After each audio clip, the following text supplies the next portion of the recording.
it's Amber from ExpressTruckTax, and one of the questions that we get a lot, or our frequently asked question, is how do I trade out my truck on the 2290?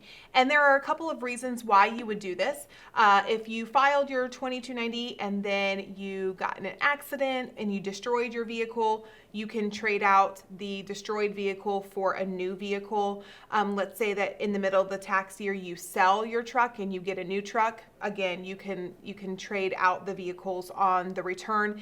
And then there's also vehicles that are stolen. So if your truck is sold, destroyed, or stolen, you can trade out the old truck for the new truck, and I'm going to show you how to do that. So when you are logged into your ExpressTruckTax account, you will click Start New Return.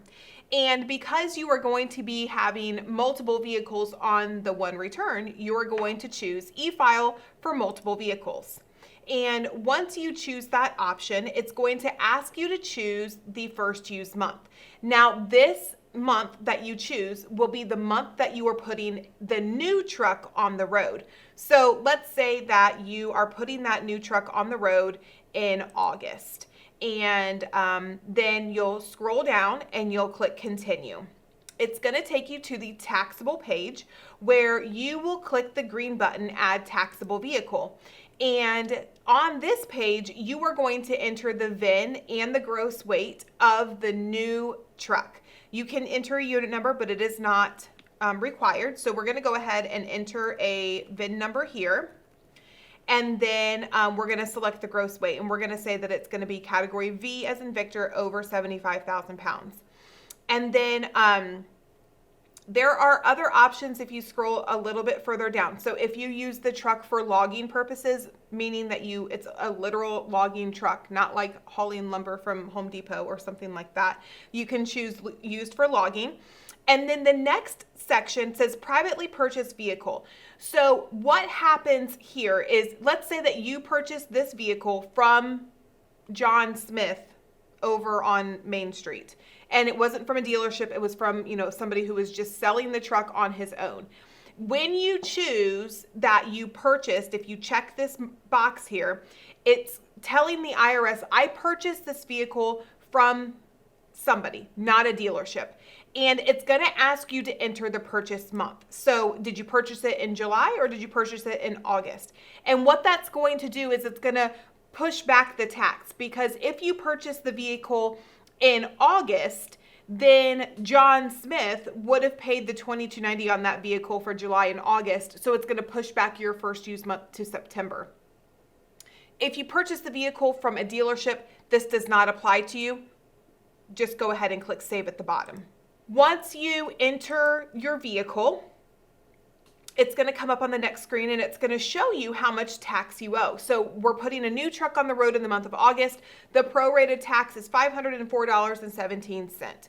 So that's our new vehicle. Now we have to add our old vehicle to the return. So we are going to click Continue at the bottom of the screen until we get to the tab that says Sold Destroyed Credits. So you can watch the tab go across. And each one of these, we're just going to click Continue until we get to the appropriate tab. So now you'll see up at the top of the screen, it says Credits for Sold, Destroyed, and Stolen Vehicles. So we're going to click Add Credit Vehicle. Next, it's going to ask us for the information for the vehicle that is old. What happened to it? So we're going to select that we filed for it in July, because that's when the 21-22 tax year began. So we're going to click 21-22. We filed for it in July, and we're going to enter the VIN number for that vehicle. And that vehicle also had a gross weight of over 75,000. Then we're going to scroll down and it's going to say what happened to your vehicle. So if we click Sold, it's going to ask us, when did you sell it? And we're going to say that we sold it on July 31st. And then it's going to ask for an explanation. So we're just going to say sold vehicle and purchased a new one. And then it's going to ask who you sold it to. this information is required. You have to enter who you sold the vehicle to. If it was to a dealership, you enter that. If it was a private sale, then you enter who you sold it to. But this information, you cannot get past this screen unless you have this information. If you choose that you destroyed the vehicle, you'll see that information down at the bottom disappears. You're just going to select the date that it was destroyed, and then obviously, engine blue for the explanation to the IRS. Obviously, it's not going to have that information down here at the bottom of who we sold the vehicle to. The same thing with stolen. It's going to ask you for the date and then the explanation. So for this purpose, I'm going to go ahead and say that it was destroyed, and then I'm going to click Save. And on the next screen, you will see that now I have a credit for $504.17. So I'm going to click Continue, and I'm going to go to the very end of the form, and you will be able to see that we have filed for a new vehicle under taxable here, and we have a credit vehicle under the credit vehicle section. And because the tax due is $504.17 and because our credit was $504.17, we have zero tax due to the IRS. Now, there are cases, let's say that you put the new truck on the road in August and the vehicle was destroyed in August. You're going to owe 1 month of tax because you used the tax on the old vehicle the second it turns August 1st. If that old truck is still in your possession, you use that month on the old truck. And so let's say the truck was destroyed on August 2nd and you put a new truck on the road on August 15th. When you enter that information, you'll see you will owe 1 month of tax, which is around $45 for a gross weight of over 75,000.